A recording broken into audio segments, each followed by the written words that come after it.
Chris Sanders for Community All Unite TV, channel 190 and 1097, every Thursday from 8 to 8:30. We are here with a great guest. He's also a mentor to me, and we've also done some stuff with Wisdom Shapes Minds. We had a summer camp called the New Ark Fellowship, a summer camp at Essex County College. Of course, he's Dr. Khalfani, and he's at the Africana Institute at Essex County College. And of course, that space in that Essex County College is like the heart of the school, because it's centered in our culture, Africana studies. And I love the fact that he took some time out in his busy schedule to come give us some information. You're going to get a lot of information today. Thank you, Dr. Khalfani. Thank you. I'm glad to be here. Yeah. So what I always like to do with this show is give an overview of how you got to where you've gotten, and maybe even give a couple of your lessons learned, some mentors that you might have had, and it will help these young folks have a pathway, or at least somewhat of a layout of how they can get to where you are. And then, of course, you being open to mentorship and always your open door policy at Essex County College is just a resource that these young folks will walk away with. So please tell them a little bit about yourself. Okay, sure.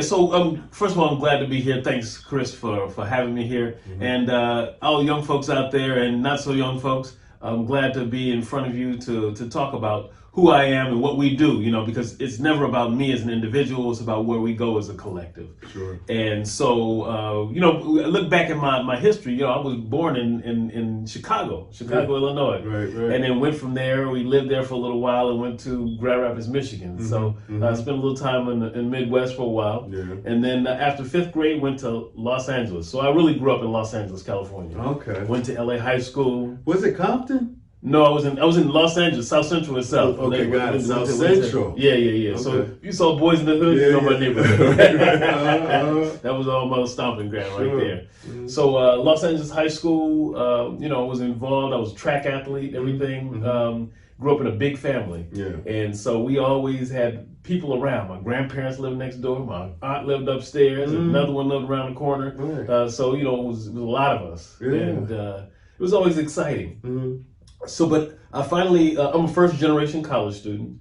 And so, my father we went to 10th grade in high school. My mother had a few community college classes, but none of them had a college degree. Mm-hmm. And so, but they pushed me to be excellent, and whatever that meant, whether that meant to go to college or it meant doing something else, but it pushed me for excellence. Mm-hmm. And so I applied. I went to the University of California, Santa Cruz, mm-hmm. which is up in Northern California, right? And had a great experience there, and really met some great folks to help me tap into the African spirit, who I am and who we are. Yeah. And that really opened the door for me to begin to learn and listen and look at some things I hadn't really seen before. And the more I became understanding of that, this was also in a time when folks were still changing their names and learning more about their history and culture. So Akil is not my birth name. I changed my name in '87. And so as I became more aware of who we are as a people, it opened the door for me to understand my place in that. Sure. And so I changed my name. Spirit said to me, my name is Akil Kokayi Khalfani. My first and last name are Swahili from East Africa, and my middle name is Shona from Zimbabwe. What age was that? Had to be '87, so I was 20. So you were aware for a long time. Oh yeah. Now, were you an excellent student, or did you struggle in school? So I was well, let me tell the meaning of my name, and then I'll go back to that. Sure. So the meaning of the name is intelligent, one who uses reason to summons the people who are destined to rule. Right?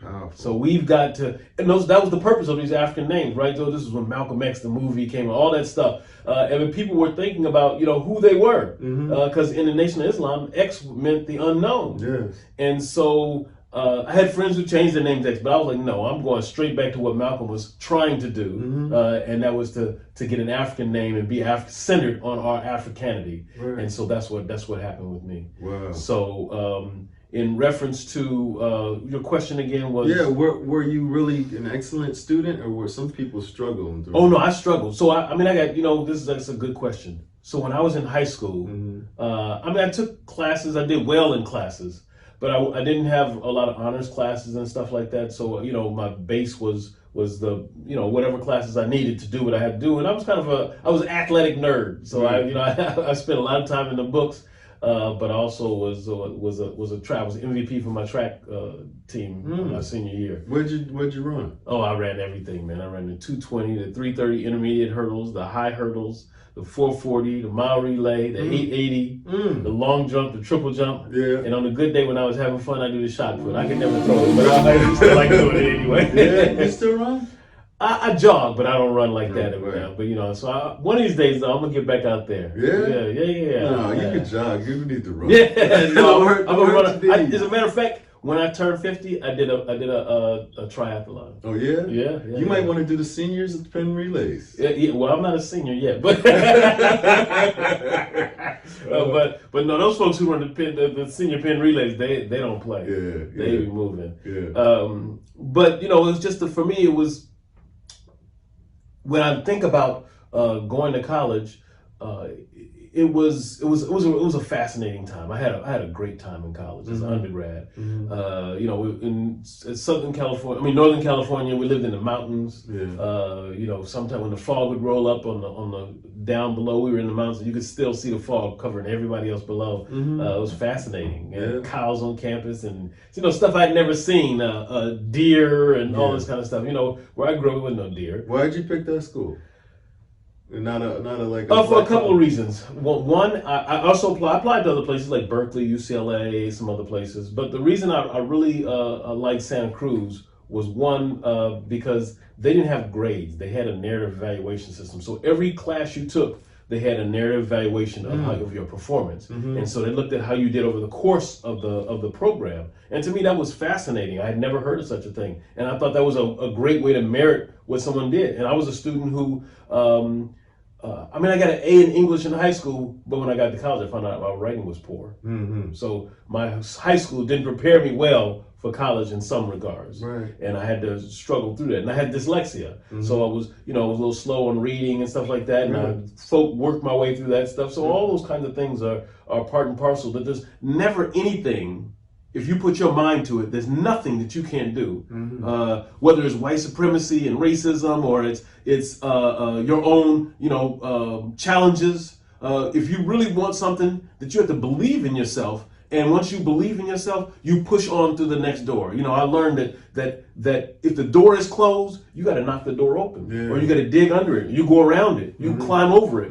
There's nothing that's ever been in my way that stopped me. It doesn't mean that I don't have things that slow me down, but I'm going to accomplish what my goal is. Sure. So for me, college was not just about getting an education. It was about the education of life it became, right? And I learned more about, I'll tell you, one of the most important life lessons that I have was the lesson of learning lessons. That is that in everything you do, there's a lesson to be learned. Yes. But you have to be open and receptive to the possibility of a lesson being there. If you're like, man, that was painful, I'm glad I can't never go back to that, then you throw it away, you missed your lesson. Right. If you're like, oh, that was easy, it was great, and you never pay attention to why it was easy and why it was great, you missed your lesson. Right? So each one, it doesn't matter if it's quote unquote good or bad, there's lessons, or in between, there's lessons to be learned. If you take a breath, sit back, and look at what happened in you, to you, and with you. Right? And how you responded to it. Right. Because the lesson actually sometimes is not what somebody else or something does, it's about how you respond to the thing. Yes. And if we're not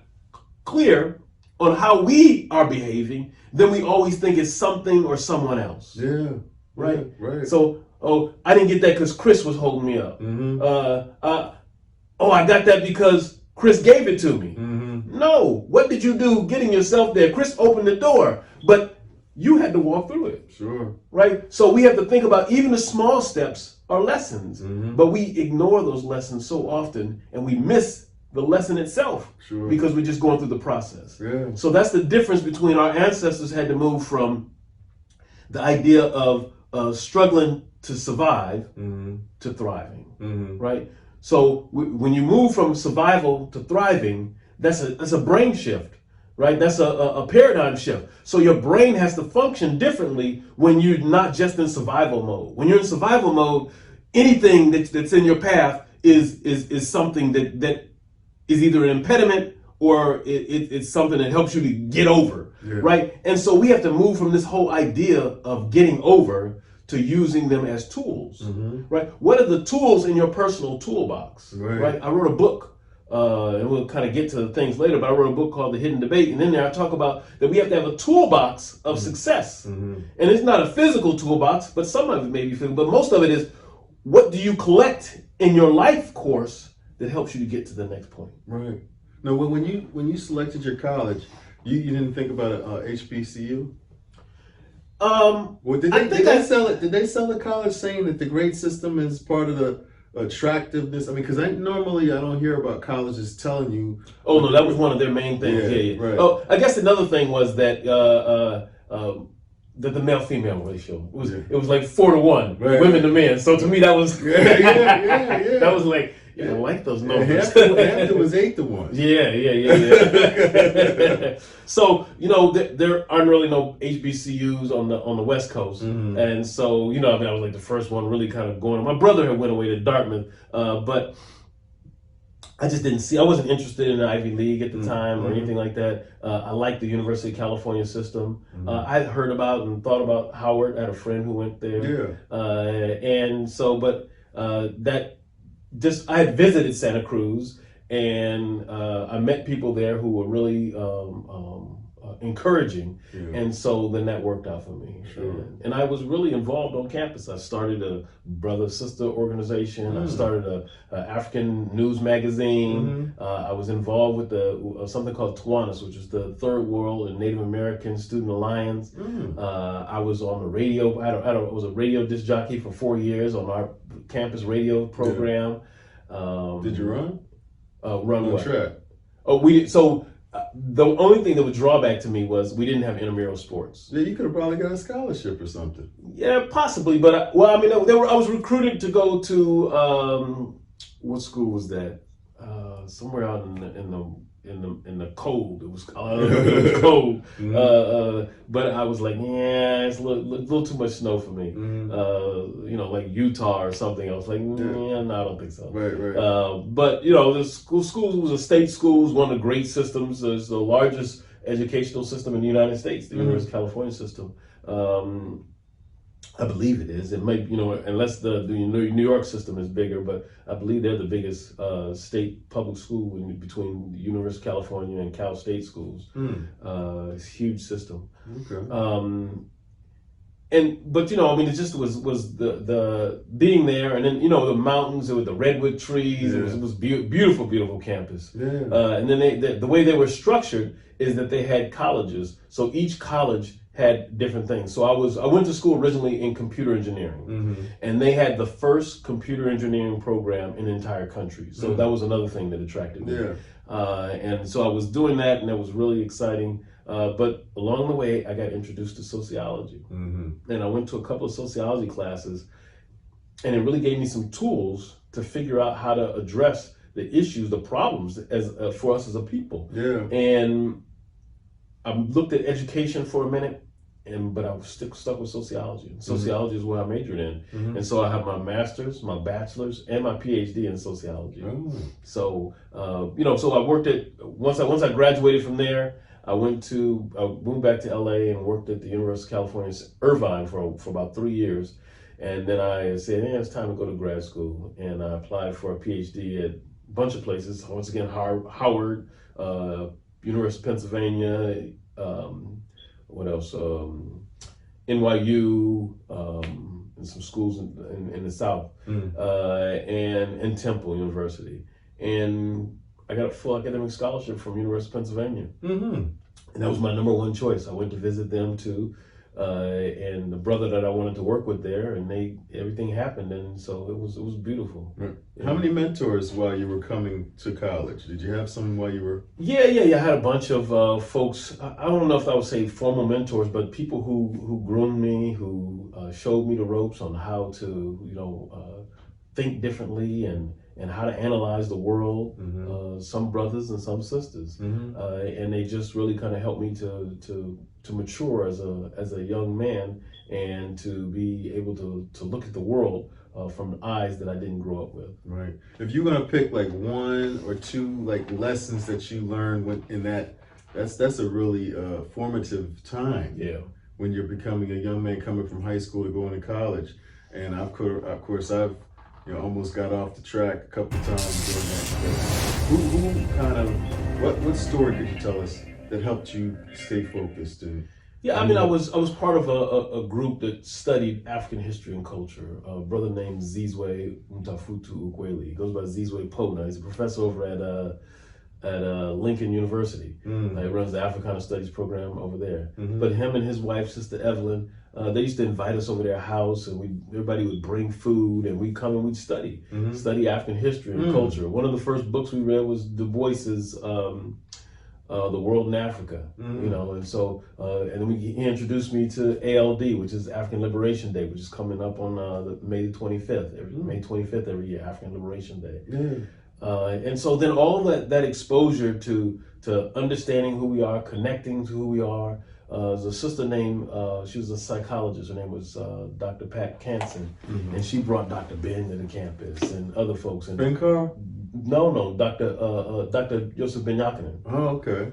So brought Dr. Ben, Dr. Asa Hilliard, and so I got to see all these people. And I mean, I grew up in a neighborhood in Los Angeles, and so when I go back to LA, I'd be at Leimert Park and going to stuff over there at the Esselwan bookstore, a famous African-owned bookstore over there.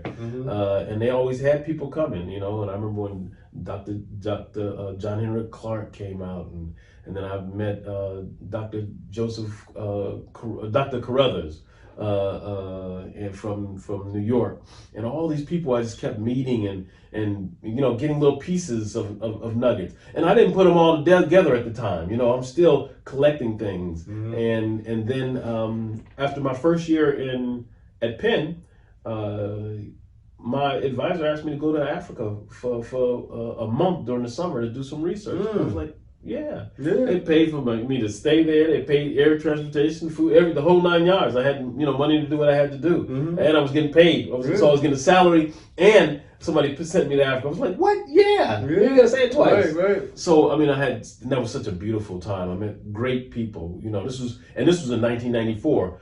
Just after Mandela had been elected. So after Mandela had been elected president, I think it was in April or something like that, March, April, and I was there in June and July. And so it was really a auspicious time to be in South Africa. Wow. What was that like?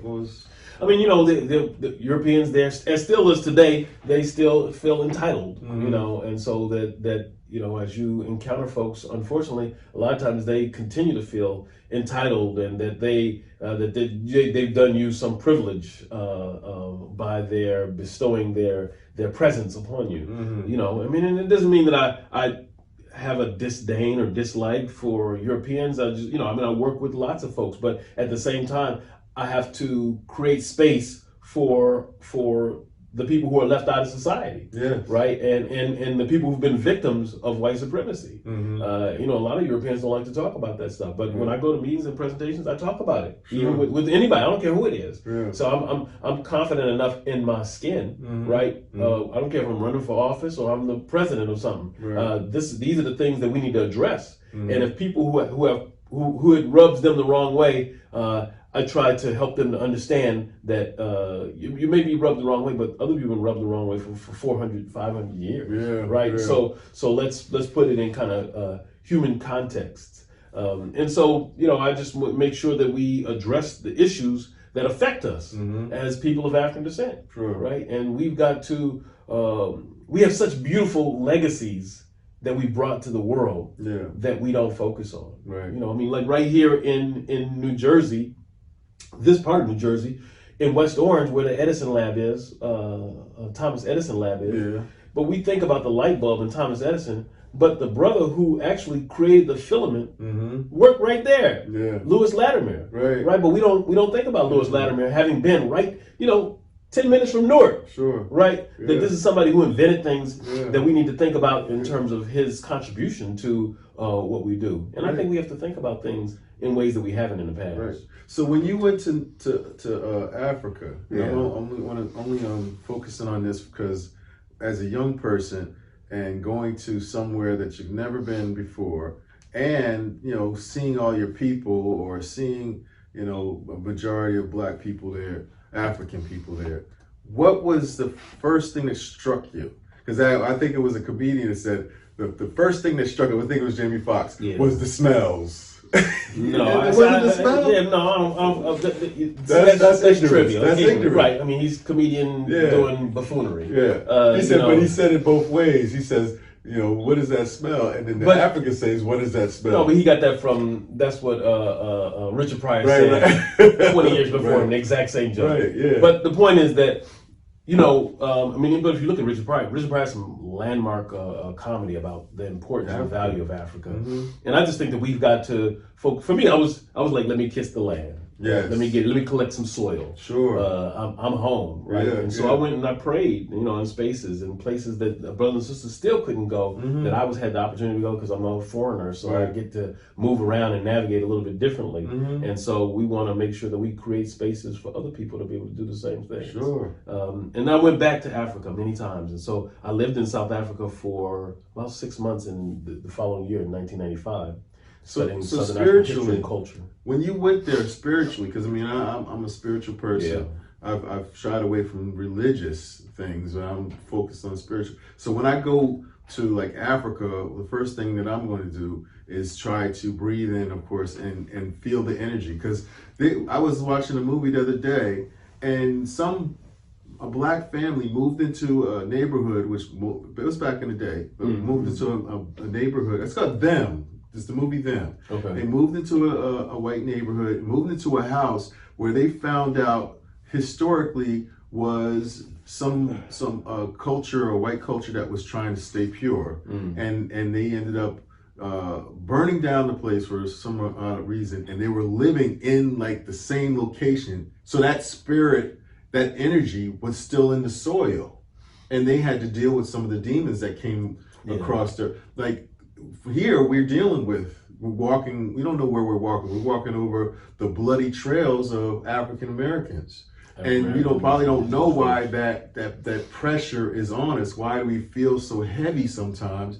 It could just be the spaces that we're in. Yeah. When you go to Africa, it's just, that's where your people are. That's where the fertile soil is. So do you feel a sense of levity? Well, it's some of both though, because in Africa, obviously there was colonialism. And so colonialism in Africa was really no different than enslavement here. Sure. So if you look at and there was slavery in many parts of Africa, right? So the Europeans in South Africa, I went to the slave camps where they had them in South Africa. The slave blocks in South Africa in Cape Town are still there. They have something called the Slave Lodge. So I went to the dungeons in Ghana, right? They're not castles. The castles for the Europeans, they were dungeons for us. Right. We didn't sleep upstairs in the lofty places. That's where the oppressors were. Sure. So I just think we have to recontextualize all the things and all the spaces. And so that spiritual piece that you're talking about, we have to cleanse those spaces. Right? We have spiritual tools to do that. We rely on Western European spiritual systems, and so we don't bring our own stuff in, right? Whether it's Candomblé or Santeria or Lukumi or Isheshe, Ifa or traditional Kemetic, or the Sangomas from South Africa, all the spiritual systems for the Akan in Ghana, and all throughout the continent. There's all kinds of different, in Benin they have voodoo, all these different things that we allow Europeans and other folks to tell us what it is, but they're not what they tell us that it is. Right. We have to learn for ourselves. Like the one that most people are afraid of is voodoo, right? But when you go back and look, if you go to Ouida, first of all, there's Europeans to go there and get initiated all the time, but they tell you don't do it. But when they go there, what they learn is that voodoo is about air, water, fire, and earth. It's about balance between the elements. It's not about all these other things that you see in Hollywood. Right. Hollywood is the one tricking you about it, but they're talking about air, fire, water, and earth. Right? If you look at the Yoruba system, they're talking about something called Iwapele. Iwapele is a good character. You look at the Kemetic system, they're talking about Medu Nefer. Medu Nefer is divine speech. Not the speech itself, but your character and the speech that you give to people. You go to Southern Africa, they talk about Ubuntu. Right. Ubuntu is that, it's a hard translation, but the easiest part of it is to say that we are, therefore I am, therefore we are. This symbiotic relationship between the individual and the collective. Yeah. And those things exist throughout the continent, but we rely on other people to tell us about ourselves, and so we don't value what we bring to the table. Right. What is it that we as people of African descent, and we Africans, and maybe some of us as Native Americans that were here thousands of years before, so we claim all of that. Yeah. There's nothing we have to shy away from. We don't see some people like there's a bunch of folks now who are doing the ADOS, right? And there's a divide and conquer between different groups of Africans, and they've bought into a theme that's problematic, right? Or there's another group who says that we're just Native Americans, we were here before. Okay, I take all of that, but all of it is us. Sure. And until we embrace the totality of who we are as African people or indigenous people, that then we allow other people to determine our narratives.